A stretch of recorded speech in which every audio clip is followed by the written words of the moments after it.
Mira. Chapter 1. "Run, Mira," she heard her best friend yell. Mira looked behind her as she heard the growls getting closer and closer. Tears streamed down her face as they both kept running for their lives. They should have listened to their parents. They should have stayed closer to the cabin. If they had only listened, they wouldn't have been killed a few moments later. They would have had fun at the lake close to their vacation cabin. A scream pulled Esmeralda from her thoughts, and the two girls immediately came to a stop. She looked at the large wolf in front of her as he bared his teeth at the girls. This was it. They were going to die at the age of 14. She saw Kelly pick up a rock and throw it at the wolf in front of her. The rock hit his head. He growled again and stalked forward. Mira whimpered and took a step back. She didn't want to die like this. As she stepped, she heard a low growl behind her, which made her stop and turn immediately.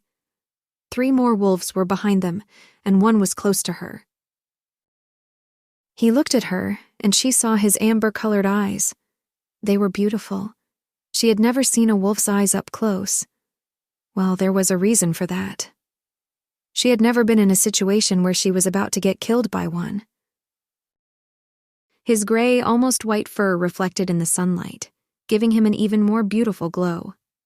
The other wolves had dark brown pelts, and he was the only one who stood out. The sound of a twig breaking pulled her out of her trance.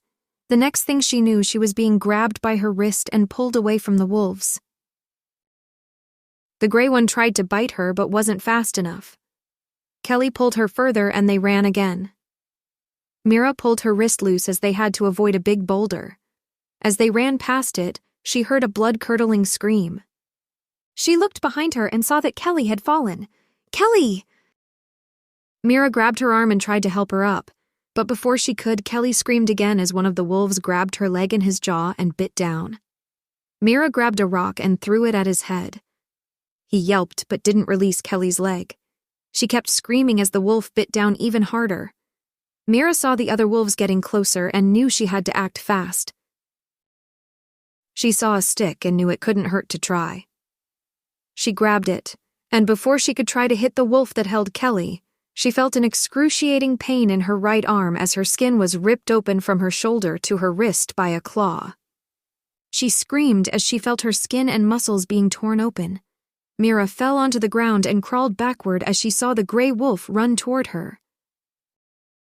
He had one bloody paw, and she knew he was the one who had injured her. She grabbed the branch in her left hand as the wolf ran toward her. When he was close, she gathered all the strength she had left and jammed the branch into his side. The wolf yelped as he felt the branch enter his body. Mira kicked her legs up and hit his lower abdomen. She crawled further backward. She had managed to kick the wolf further away from her. She stopped as she saw Kelly. Her breath stopped at the sight of her best friend. Her abdomen was torn, her guts were pulled out, and she was missing a leg. Her eyes were open, and she stared at the sky with the same fear displayed on Mira's face. Blood surrounded her body, and Mira knew she was dead. Mira screamed as she felt the pain of losing her best friend. Tears streamed down her face. She knew this would also be her fate. She heard a growl, and her attention was brought back to the wolves. The gray wolf was close again. She had to do something. She couldn't just lie down and die. She threw her leg up as he was close to her and kicked his head. He yelped. The other wolves reacted and also ran toward her. The gray one was closest. He attacked. She managed to evade his jaws, but the same couldn't be said for his claws. He sliced open the right side of her abdomen. She screamed at the pain but didn't give up fighting. She kicked him again but accidentally caused him to tear her already wounded arm open even more. The other wolves came closer, but before they could attack, she heard more growls coming from all around her, and they all stopped. Even the gray one. She felt her consciousness leaving her. She was losing too much blood. Her sight began to blur, and the only thing she could do was wait for death. But it never came. Instead, she saw a human-like figure appear in her sight. She couldn't see who it was, but from the voice she knew it was a female. "Hold on, little one, you're not going to die today. Just hold on." the female told her right before she passed out. Mira. Chapter 1. Run, Mira! Kelly! Hold on, little one! She shot up from her dream and hit her head against the car seat in front of her. She groaned as she rubbed her head and fell back in her chair.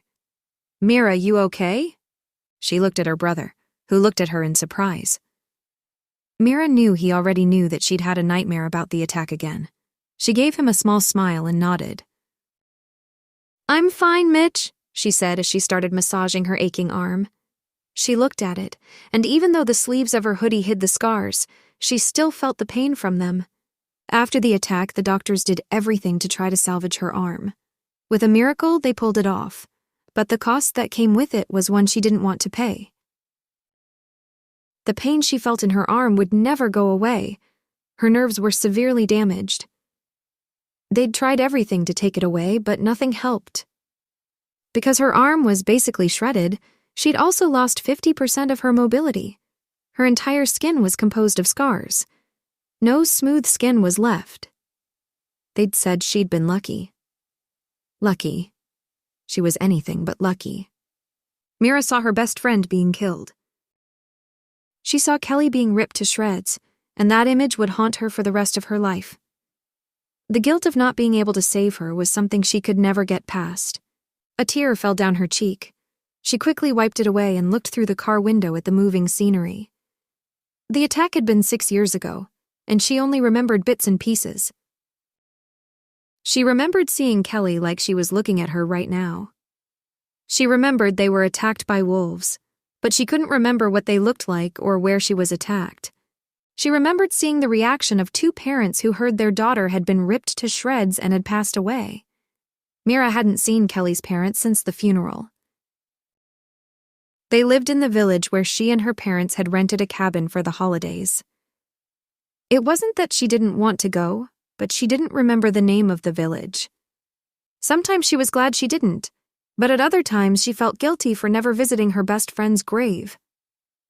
Her parents knew, but she had always been too afraid to ask.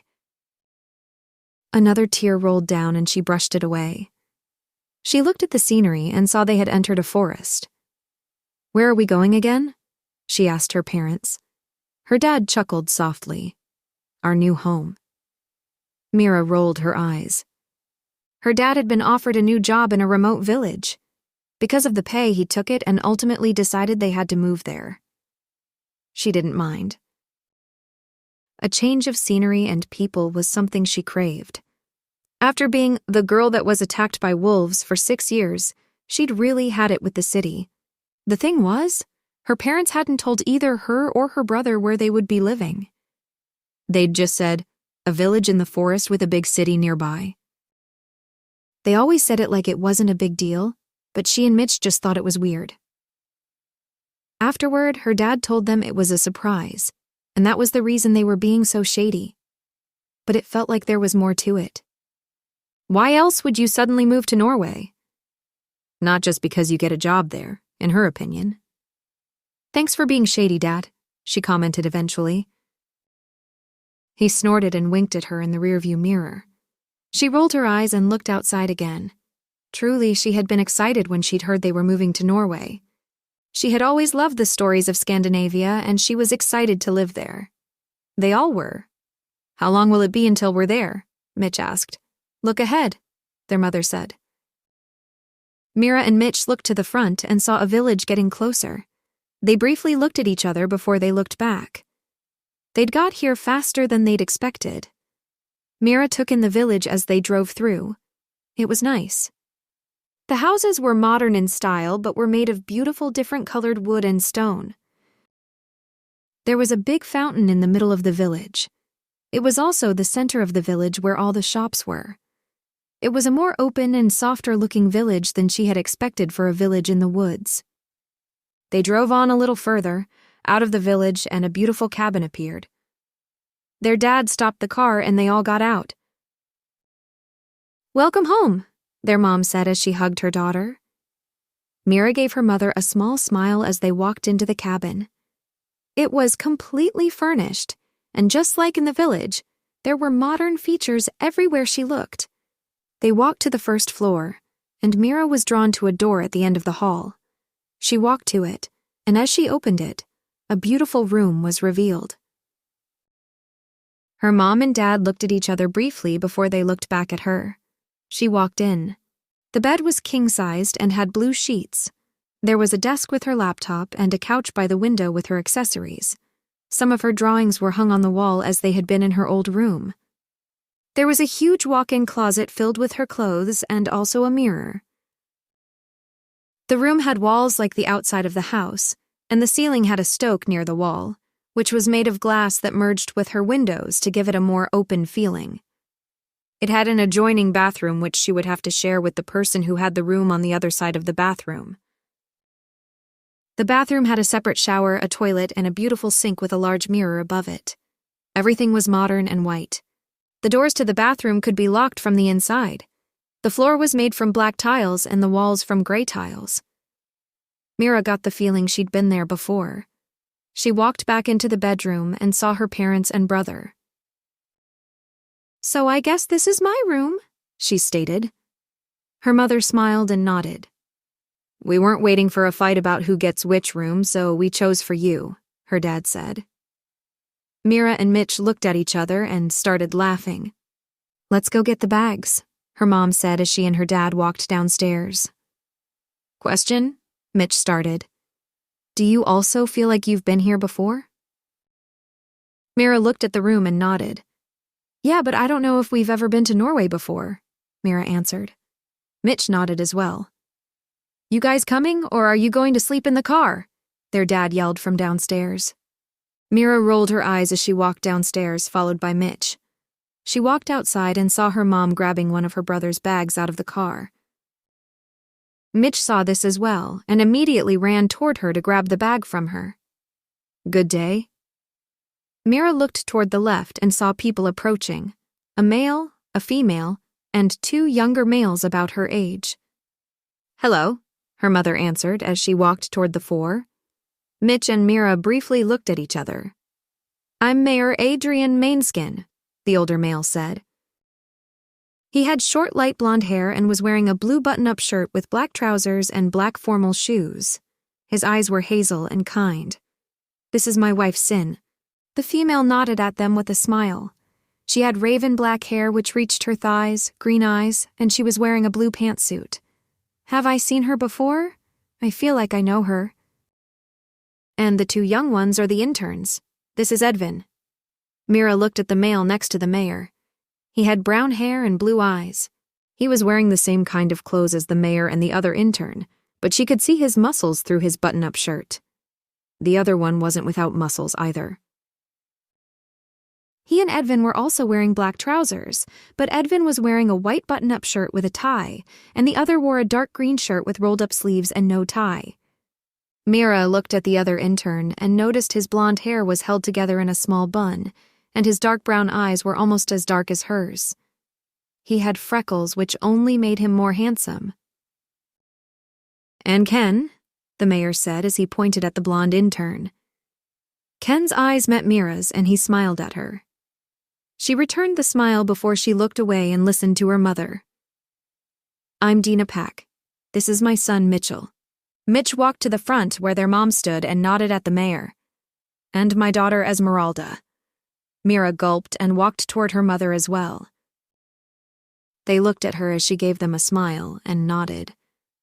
The mayor looked her up and down like he was assessing her. When he met her eyes, he smiled and nodded as well. "And you already know my husband, Patrick." Mira looked to the side and saw her dad approaching. "Yes, the one I had to contact and persuade to take the job," the mayor said as he shook her dad's hand. Her dad chuckled. "It wasn't a job next door, but I'm glad we came to an agreement," her dad said. The mayor also chuckled. "I'm glad we did. You are just what the town needs, and I'm sure you'll feel at home in no time." "Welcome to Manaverdner," Sin said with a smile. On hearing the name, another sense of déjà vu ran through Mira's body. She decided not to linger on it and moved on. "Thank you," her mom said excitedly. There's a craft market tomorrow that the children of the elementary school will host. It's a school project. There will be different things you can make and items for sale made by the kids. They do it every year, and it's always a blast. I hope to see you there, Sin said. Mira could see she was enthusiastic about the market and immediately knew she was a good mayor's wife. Sin looked at her, and they smiled at each other. We will. Esmeralda loves to craft things, her mother said. Mira could have died of embarrassment at that moment. She looked at the other four and saw them all looking at her. You do? The mayor asked. I'll bet my life on it that I'm as red as a tomato right now. Yeah, I'm not very good though, she said. Sin chuckled and walked toward her. We'll see if that's true tomorrow at the market. Mira was surprised at her remark. Sin gave her a wink and walked back to her husband. We'll leave you to unpack. It was nice to meet you, and we'll see you tomorrow, the mayor said. Her mother and father shook his hand, and he glanced at her as they walked away with the interns. Mira. Chapter 2. Mira shot up as she heard a loud masculine scream. It came from the bathroom. She ran to the bathroom and pulled the door open. As soon as she saw Mitch naked, she yelped and turned around. Seeing her brother like that was one of the things she just didn't want to see. What the fuck, Mira? Why would you suddenly run in here? Mitch yelled from behind her. I heard you scream, she yelled back without looking at him. What do you mean? I didn't scream. Why would I be screaming? Mitch said. Mira didn't understand. She could have sworn she heard a scream. Sighing, she ran a hand through her hair. Maybe you dreamed it, Mitch said. Maybe I did, but why would a male be screaming in my dream? Now, get out so I can take a shower, Mitch said as he pushed her out of the bathroom, closed the door, and locked it. She walked back to her bed and lay down. She glanced at her clock and saw the red digits forming 10:35. She sighed and thought about the scream. It must have been a dream. There's no other explanation. Edvin. God damn it, Edvin, Ken yelled as he got up from the ground. Edvin laughed at his brother. Dude, that was the worst attack you could have done in that situation. Ken growled at him, which caused Edvin to laugh even more. What do you expect at 09:50 in the morning? Edvin didn't stop laughing. Ken leaped at him and pushed him against the wall with a hand on his throat. Edvin yelped at his sudden attack. He looked into Ken's eyes and saw they had turned amber. His wolf was close to the surface. Edvin closed his eyes and allowed his own wolf to rise. As he opened his eyes, they also turned amber, and he started to attack Ken. He punched Ken's lower abdomen, which caused Ken's grip on his throat to loosen. He reacted and pushed him away. Ken stumbled backward. They both growled. Ken leaped at him again, but Edvin evaded him without effort. Ken ran straight into the wall and fell backward on the ground. Edvin quickly got on top of him and grabbed his throat. He pushed a little so Ken was forced to stay down. Killing each other again? Edvin looked at the door and saw a male with ginger hair and blue eyes. He was wearing jeans, a plain black t-shirt, and combat boots. He was just as muscled as Edvin and Ken. You know us, Axel. Axel shook his head and snorted. Sadly, I do. Let him go, Edvin. Alpha needs us. Edvin got off Ken. They both grabbed their shirts and walked after Axel. Any news about him? Ken asked. Axel sighed and shook his head. Ken also sighed as he put on his shirt. Seriously? Doesn't he want to be Alpha or something? Ken asked. Dude, you know he's a complicated guy. He's been through a lot, Edvin said.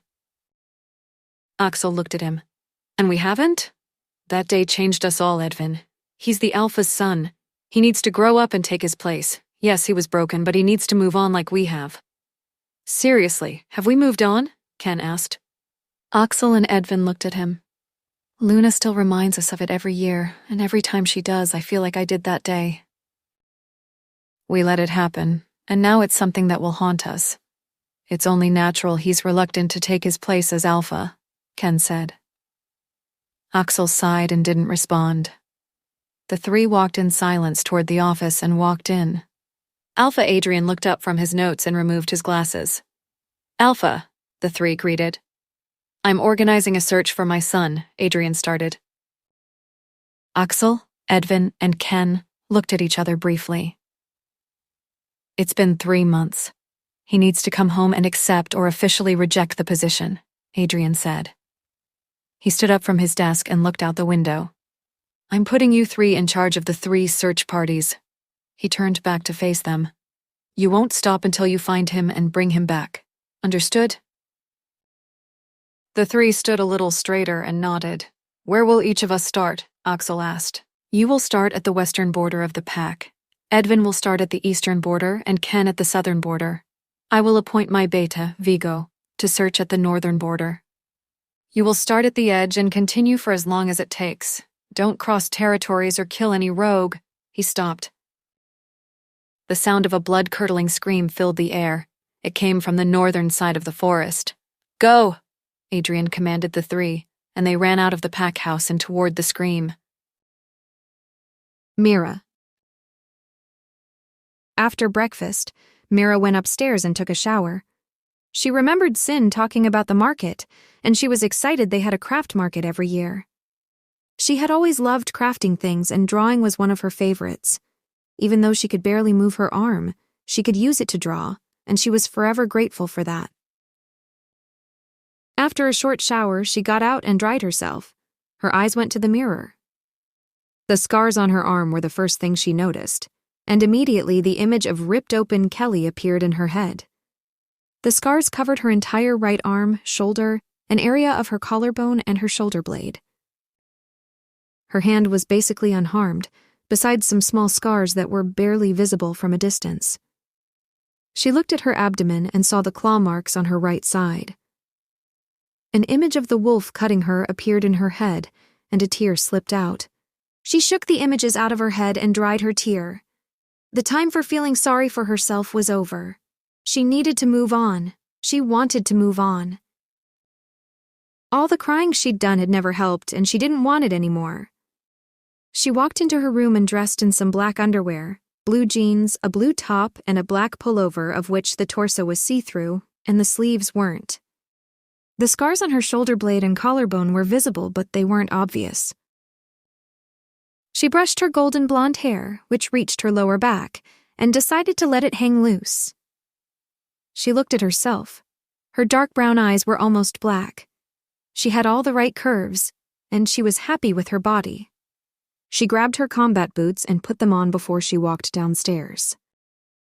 Her mother was sitting at the dinner table, drinking her coffee as her father finished his 3rd breakfast.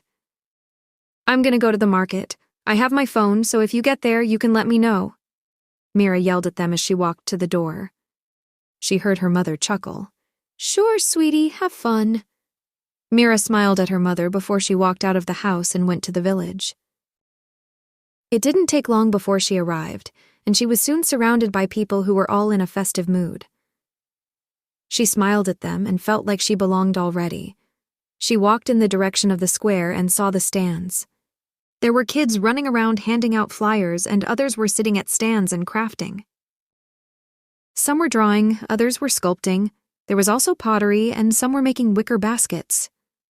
If there hadn't been signs they were living in 2020, she would have been sure she was living in the Middle Ages. A kid ran toward her. Mira smiled at the boy that stopped in front of her. Are you new here? She smiled at the boy's question. Mira crouched down so she was at the same height as he was. I am, she said. Where are you from? He asked her. She had to give it to him. He was curious.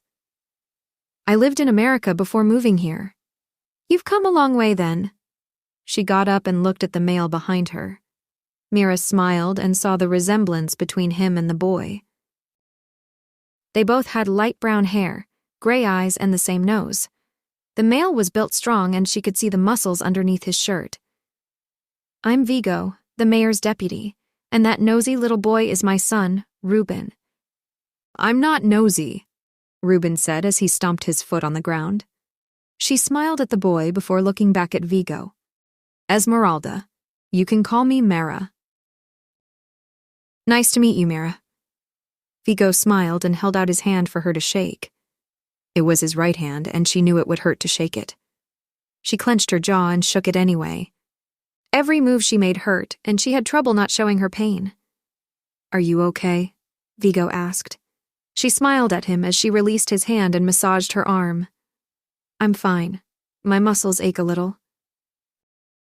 "Actually, it hurts a lot, but he doesn't need to know that." He nodded in understanding. She felt someone pull at her shirt and looked at Ruben. Mira crouched down again. "Why are you here?" She smiled at Ruben's question as she heard Vigo sigh. "My dad is the new doctor here. He had to move here, and so did we," Mira explained to the boy, who nodded. "Are you a wolf too?" Mira looked at him in surprise as she heard the question. Vigo immediately grabbed his son. She got up and gave him a questioning look. "He thinks we are all humans with wolf spirits. They are learning about the Ulfhednar in history class, and he's taking it a little too literally," Vigo said as he lifted his son in his arms. "The Ulfhednar?" Mira asked, a little embarrassed at not knowing much about the history and myths of Norway. The Ulfhednar were a group of specific Vikings. They were fierce, even more than the normal Vikings. Some said they were insane or psychopaths. They were from Norway and originated from ancient Norse religious rites. Every time they went into battle, they would dye their skin black, wear wolf skins, and even howl. At those times, they were more wolf than human, Vigo explained. She had never heard about them before and was fascinated by the story. It was almost a werewolf story without the humans actually turning into wolves.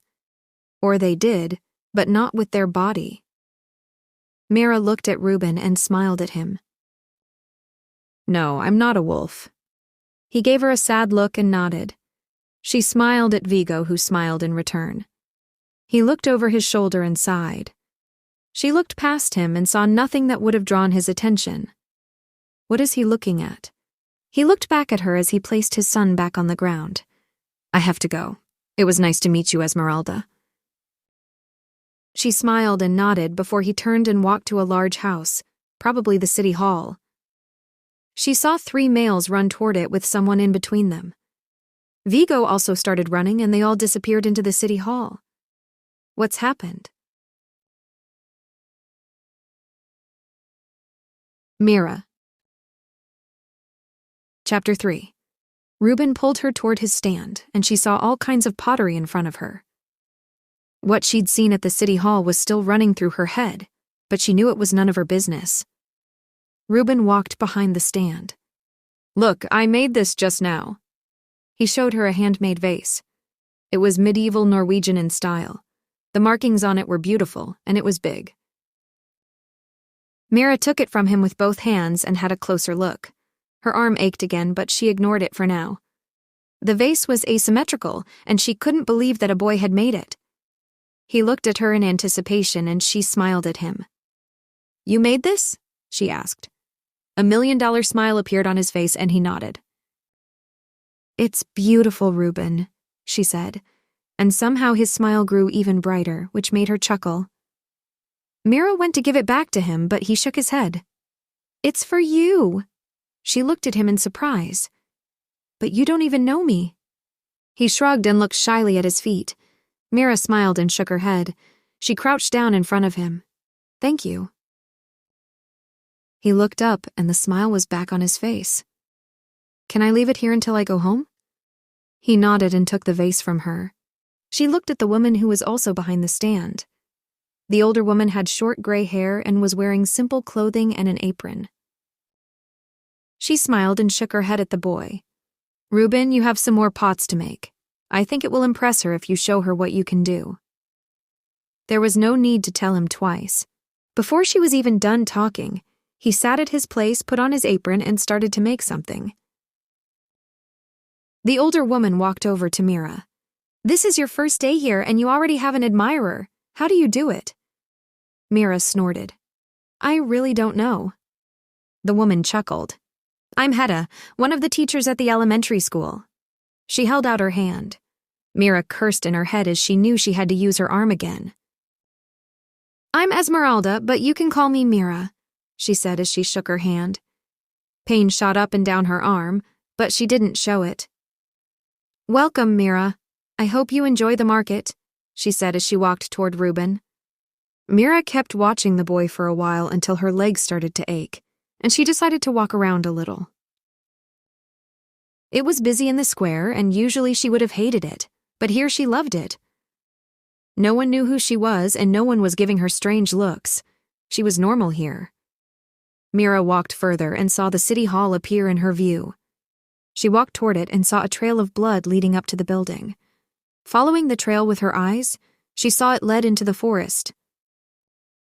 Again, the image of Kelly appeared in her head. She closed her eyes and willed the image to disappear.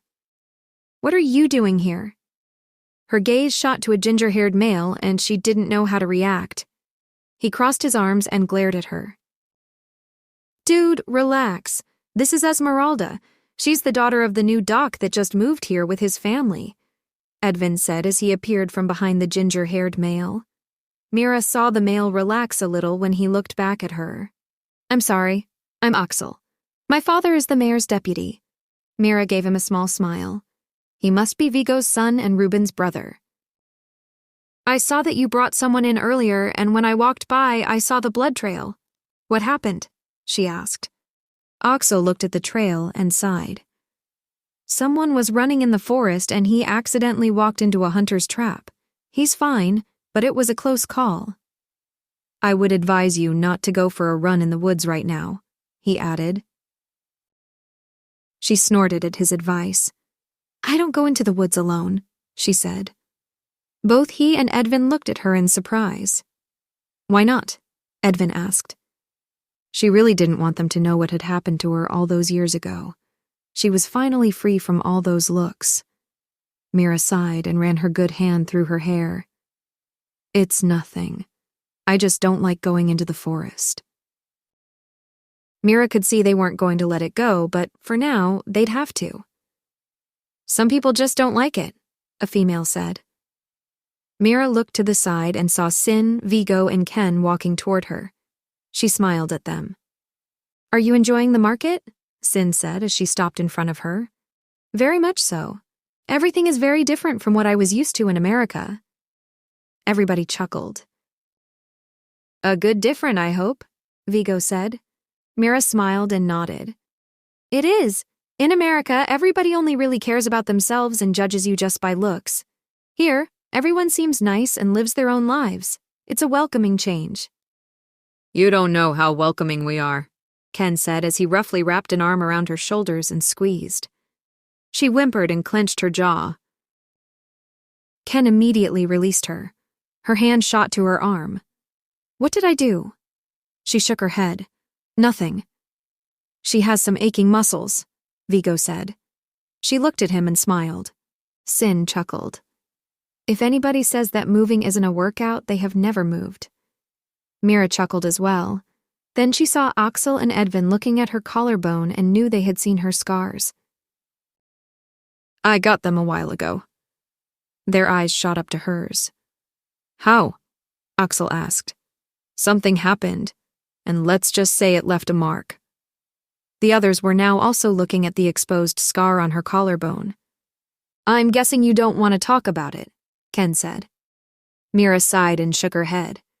"It's not something I like to talk about." He gave her a small smile and nodded. "Seriously, Dad, let me go."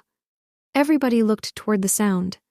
Mira's breath hitched for a second as she saw the male that Mayor Adrian was pulling toward the group. His muscles were perfect, not too big and not too small. His short and slightly curling raven black hair shone in the sun, and he was wearing jeans, a tight black long-sleeved shirt, and combat boots. She pulled her eyes away from him, and her breathing became normal again. What just happened to me? She looked back at the two and saw him looking at her. His eyes were beautiful. One was brown and the other green hazel. It was something she hadn't seen before, and she thought she could fall in love with his eyes alone. Fall in love? Seriously, what is happening to me? Mayor Adrian stopped walking, but the male didn't. He took a few steps closer to her until Sin cleared her throat, and they were both pulled out of the trance. Esmeralda, meet our son Killian. Killian, this is Esmeralda. She just moved here with her family, Sin said. Killian looked from his mother back at her. Mira gave him a small smile. Nice to meet you, he said. She gulped at hearing his voice. She had to pull herself together to react normally. You too. She could save her voice, but the fact that she felt herself heat up was something she didn't want to happen. Mira? Her head shot to her brother, who slowly walked toward them. She had never been so happy to see him. I've got to go. Sin smiled at her and nodded. Mira met Killian's eyes one more time before she walked away. She could literally feel their eyes on her back. What was that about? Mitch asked. She looked back at the group as they also started walking to the market. She cleared her throat and looked in front of her again. Nothing. Come on. She grabbed his arm and pulled him to the market. Killian. How could you be so fucking stupid, Leon? Alpha Adrian yelled at his son as he grabbed some clean clothes and changed into them. His were soaked with his blood from the hunter's trap. He changed his shirt and was careful not to rip open the stitched wound. Normally he would heal in an instant, but the blade was drenched with wolfskin, which caused the wound to heal slower. It would be healed in a few hours, but still, what did you expect? You know I don't want to be the alpha. Adrian sighed and ran a hand over his head. Seriously, Killian, I know that. But you also know that the pack could fall if I appoint another. You are the only one with alpha blood in this pack. It's you, or we risk the end of the pack. Killian changed his pants and cleaned his face. He leaned on the sink and looked at himself in the mirror. The eyes he'd always hated stared back at him, and he knew his dad was right. He sighed and turned to look at his father. Give me until the full moon. I'll make my decision then. Alpha Adrian sighed. I could also leave again. Adrian growled at his son. Fine, but you're coming to the market. Killian looked at him in surprise. Like hell I am, Killian stated. Yes, you are, Alpha Adrian said as he grabbed his son's arm and pulled him out of the pack house toward the market. Seriously, Dad, let me go, Killian said as he tried to pull his arm free. His dad didn't listen, and when he took another step, the most delicious scent filled his nose. It was the scent of the forest after a rainstorm. He looked at the source, standing with his best friends, Beta Vigo, and his mother. His feet suddenly moved on their own. Her blonde hair shone beautifully in the sun. Her body was perfect with all the right curves, and her brown, almost black eyes were beautiful and somewhat familiar. Have I met her before? No, I can't have. Where would I have met her if not here? His dad noticed the change and released his arm. Killian continued to walk further toward her, only stopping once he heard his mother clear her throat. He looked at her and wanted to growl. His mother had stopped him from claiming his mate. Esmeralda, meet our son Killian. Killian, this is Esmeralda. She just moved here with her family. Killian looked back at Mira and immediately knew why his mother had stopped him. She's human. Of course, I need a mate who is human. He saw her smile and couldn't help but smile back. Nice to meet you, he said. He could see her shivering at hearing his voice. He had to hold back a smirk. He needed to act as human as possible. You too, she said. Her voice was beautiful, and he knew he could listen to it for hours. Mira? He looked at a male who was slowly walking toward them. Killian noticed the change in Mira and wanted to rip the dude's head off. I've got to go. He saw his mother smile and nod. His eyes met Mira's one more time before she walked away. He looked at his mate and his eyes wandered to her ass. Dude. He got an elbow in the ribs and groaned as he looked at Axel, who was grinning at him. So, you found your mate, Edvin said. Killian looked at her and saw her quickly turn her head back as they also started walking toward the market. It would appear so.